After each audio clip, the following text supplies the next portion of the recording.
வணக்கம். ஷேர் மார்க்கெட்டில் வால்யூம் அப்படிங்கிற ஒரு கான்செப்ட் ஒன்று இருக்குது. ப்ரைஸ் அப்படிங்கிற ஒரு கான்செப்ட் ஒன்று இருக்குது. வால்யூம் ஏறும்போது மார்க்கெட்டு ஏறணும் அப்படின்னு அதை நம்ம நினச்சோம் அப்படின்னா அங்கே ஒரு சிக்கல் ஒன்று இருக்குது. ஷேர் மார்க்கெட்டில் வால்யூம் அப்படிங்கிறத திரும்ப திரும்ப நம்ம கேட்டுகிட்டே இருந்தோம்னா, இல்லை அதனுடைய நம்பர் ஆஃப் கவுண்டிங்ஸை நம்ம பார்த்துக்கிட்டே இருந்தோம் அப்படின்னா, வால்யூம் அதிகமாச்சுன்னா மார்க்கெட்டு ஏறணும் அப்படிங்கிற மாதிரி கான்செப்ட் மட்டும் மைண்டில் இருக்கும். ஆனால் நீங்கள் அதை அப்படி பார்க்கக்கூடாது. எப்படி பார்க்கணும் அப்படின்னு கேட்டிங்க அப்படின்னா, மொத்தம் ஒரு 100 பாண்ட் இருக்குன்னு வச்சுக்கோங்களேன். அதாவது ஐபிஓ ரிலீஸ் பண்ணும்போது, இனிஷியல் பப்ளிக் ஆஃபரிங் ரிலீஸ் பண்ணும்போது பத்திரம் வெளியிடுவாங்க இல்லைங்களா? அந்த பத்திரம் ஒருத்தங்க வந்துட்டு ஒரு 100 பத்திரம் ரிலீஸ் பண்ணுறாங்க அப்படின்னு எடுத்துக்கிட்டோம் அப்படின்னா, அந்த 100 பத்திரத்தை எவ்வளோ விலை கொடுத்து வாங்குறாங்க, எத்தனை பேர் வாங்குறாங்கன்னு ஒரு கணக்கு இருக்குது. 100 பத்திரத்தை 100 பேர் வாங்கினாங்கன்னா அங்கே பத்திரமும் வாங்கக்கூடிய நபர்களின் எண்ணிக்கையும் ஒரே மாதிரி இருக்குது. அப்போ வால்யூம் சமமாக இருக்கும். எப்படி சமமாக இருக்கும் அப்படி கேட்டிங்க அப்படின்னா, 100 பத்திரத்தை 100 பேர் வாங்கும்போது ஒரு பத்திரம் ஒருத்தர் கைக்கு மாறுது. ஓகே. அடுத்து அந்த 100 பத்திரத்தை 50 பேர் வாங்குறாங்கன்னு வச்சுக்கோங்களேன். அப்போ ஒவ்வொருத்தரும் அந்த 50 பேரும் 2 மடங்கு விலை கொடுத்து அதை வாங்கணும். இங்கே தான் அந்த ப்ரைஸ் அப்படிங்கிறது வருது.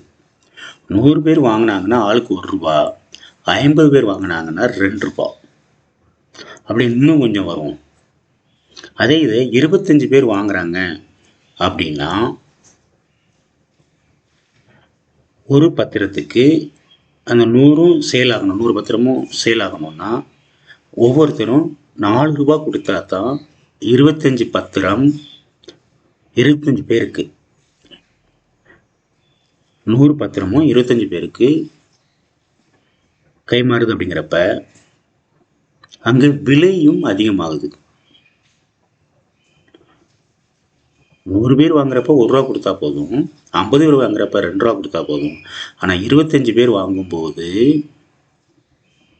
அங்கே ₹4 கொடுக்க வேண்டியிருக்கு. இப்போ இதில் நமக்கு குழப்பம் இல்லாமல் இருக்கணும் அப்படின்னா, இந்த வால்யூம் அப்படிங்கிறது எது அப்படின்னு கேட்டிங்கன்னா, எத்தனை பேர் பத்திரத்தை வாங்குறாங்க அப்படிங்கிறதும் எவ்வளவு விலை கொடுத்து வாங்குறாங்க அப்படிங்கிறது தான் வருது. சரி, இப்போ ஒரு மாதிரி புரிஞ்சுக்கிட்டோம். 100 பத்திரம் தான் இருக்குது, அந்த பத்திரத்துக்கு எவ்வளோ விலை நிர்ணயம் பண்ணப்படுது அப்படின்னு. அந்த 100 பத்திரத்தை 100 பேர்கிட்ட இருக்கும்போது ஒருத்தர் விற்கிறாரு. எவ்வளவுக்கு விற்கிறாரு அப்படிங்கிறது விலை. அந்த விலையை தங்கிட்ட இருக்க ஒரு பத்திரத்தை விற்கும்போது ₹1 விற்றாரு அப்படின்னா அங்கே வால்யூம் அப்படியே தான் இருக்குது. வால்யூம் மாறல. ஒரு பத்திரத்தை தான் அவர் விற்கிறாரு. அதே ₹1 தான் விற்கிறாரு, வாங்கின ரேட்டுக்கே விற்கிறாருன்னா ப்ரைஸ் ஏறாது, ஏறலை. அடுத்து அவர் ₹2 விற்கிறாருன்னா ஒரு பத்திரம் தான் விற்குது, ஆனால் விலை ஏறுது. ஓகேங்களா?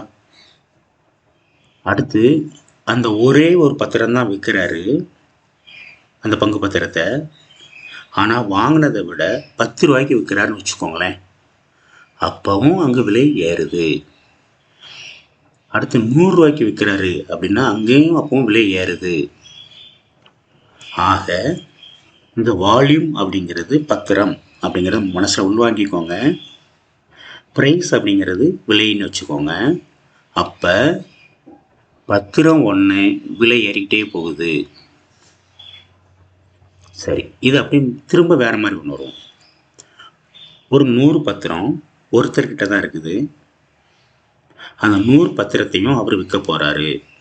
அந்த 100 பத்திரத்தையும் 1000 ரூபா கொடுத்து வாங்கியிருக்கிறாருன்னா, ஒருத்தர் தான் வாங்கியிருக்கிறார். ஒருத்தர்கிட்ட தான் இருக்கு, 100 பத்திரம் இருக்கு, 1000 ரூபா கொடுத்து வாங்கியிருக்கிறாரு. அப்போ ஒரு பத்திரத்தோட மதிப்பு 10 ரூபா.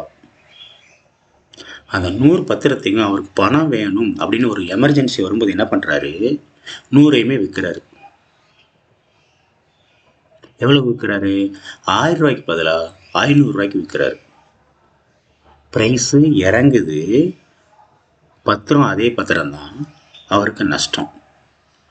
இதுதாங்க ஷேர் மார்க்கெட்டில் வால்யூம் அப்படிங்கிற ஒரு வார்த்தைக்கும் விலை உயர்வு அப்படிங்கிற வார்த்தைக்கும் உள்ள தொடர்பு.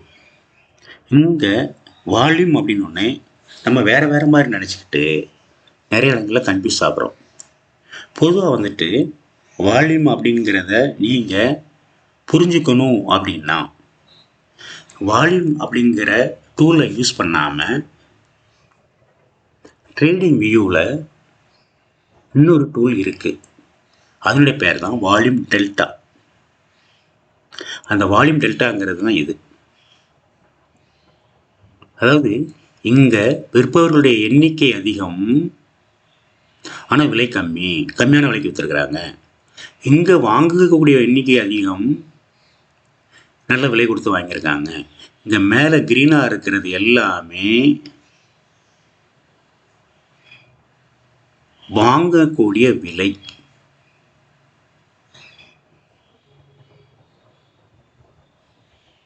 இங்க இதுவும் வாங்கக்கூடிய விலை,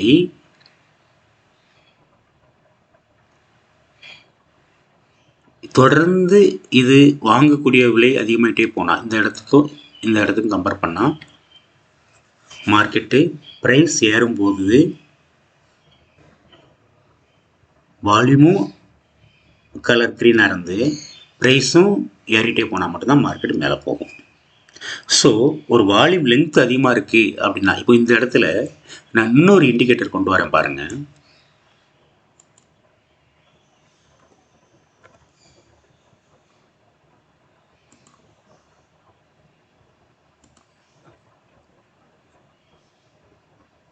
இங்கே பத்திரங்கள் அதிகமாக கைமாறி இருக்கு.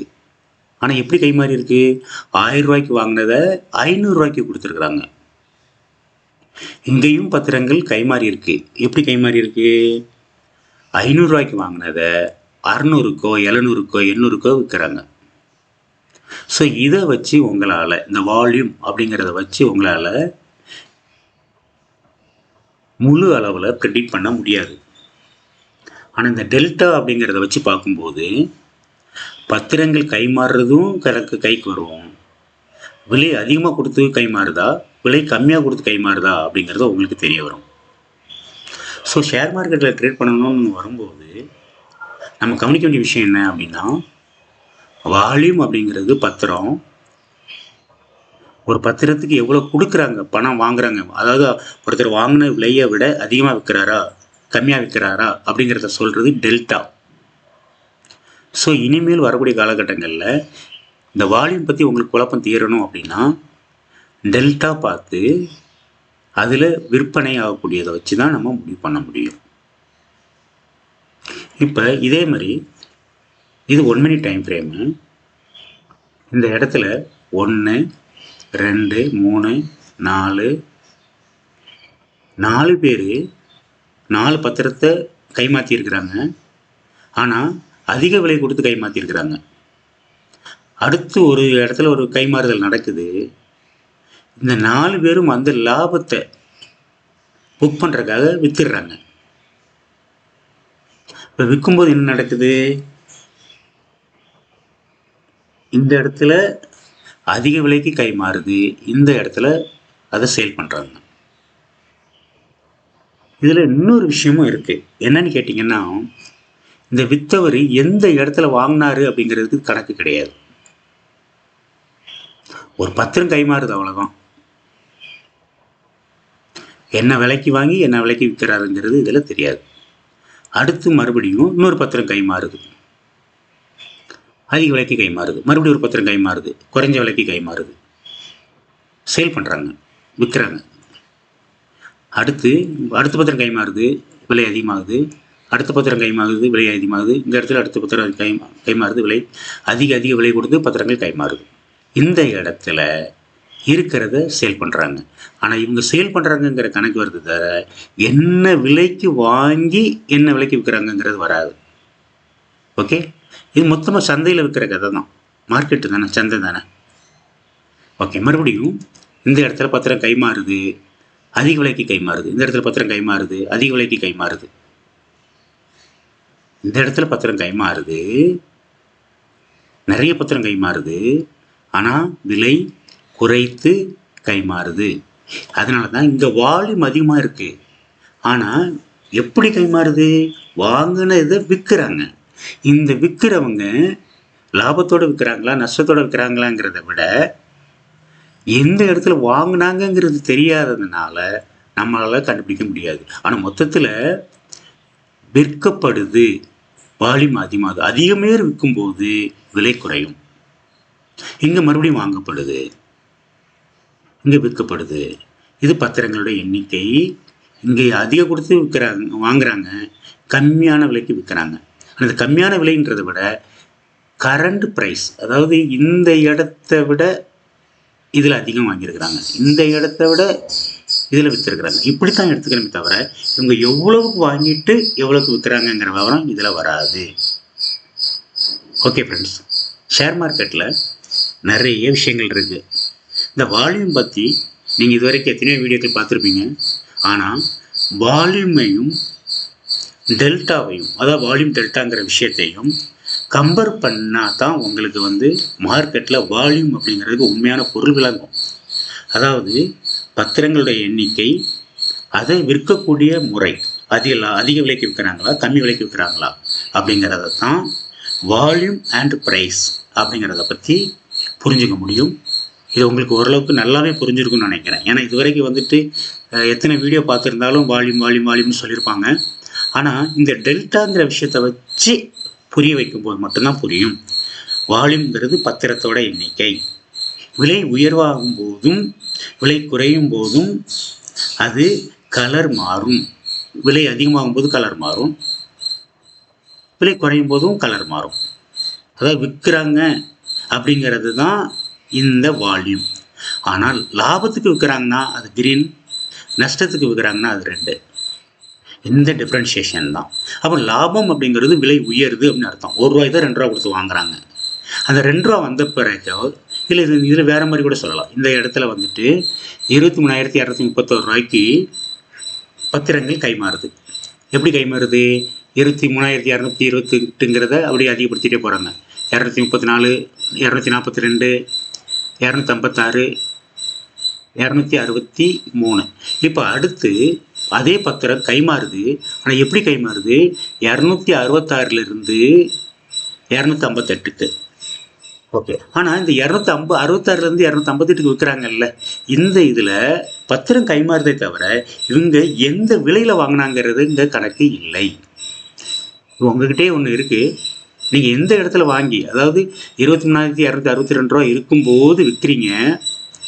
ஆனால் இந்த விலையை இந்த விலையில் வாங்கினீங்களா? 23,200க்கு வாங்கினீங்களா? 23,248க்கு வாங்கினீங்களா? 23,231க்கு வாங்குறீங்கிற எந்த கணக்கும் கிடையாது. ஆனால் விற்கிறீங்க அப்படிங்கிற மட்டும் தான் கணக்கு. ஓகே, இப்போ இதெல்லாம் விலை உயர்வு ஆனால் பத்திரங்களுடைய எண்ணிக்கை. இது விலை இறங்குது, பத்திரங்களுடைய எண்ணிக்கை. ஸோ வால்யூம் அப்படிங்கிறது பத்திரங்களுடைய எண்ணிக்கை தான், எத்தனை பத்திரங்கள் விற்கிறாங்க அப்படிங்கிறது. அதில் கிரீன் கலராக வரும்போது அதிக விலைக்கு விற்கிறாங்க அப்படிங்கிறதும், ஒரு வால்யூம் இப்படி நல்லா பெருசாக இருக்குது அப்படின்னா பத்திரங்கள் அதிக விலைக்கு விற்கப்படுது. ஆனால் இங்கே வாங்கினுங்கிறது கணக்கு கிடையாது. எந்த இடத்துல அவங்க வாங்கி எங்கேயும் விற்கலாம். பாருங்க, இந்த இடத்துல பத்திரங்கள் கை மாறுது, நிறைய பத்திரங்கள் கை மாறுது. ஆனால் விலை உயர்வாக கை மாறுது. அதுக்கு பிறகு இவங்க லாபத்தை புக் பண்ணுறாங்க, பத்திரங்கள் கை மாறுது, சேல் பண்ணுறாங்க. இதுதான் இதில் புரிஞ்சிக்க வேண்டியது. பொதுவாக நீங்கள் இந்த வால்யூமை வச்சு புரிஞ்சுக்கணும்னு நினச்சா இது கொஞ்சம் சிரமமாக இருக்கும். ஆனால் வால்யூம் டெல்டாவை வச்சு புரியும் போது உங்களுக்கு புரியும். Thank you very much friends. இதுலேயே எதுவும் உங்களுக்கு சந்தேகம் இருந்தால் கேட்டு தெரிஞ்சுக்கோங்க. பாய்.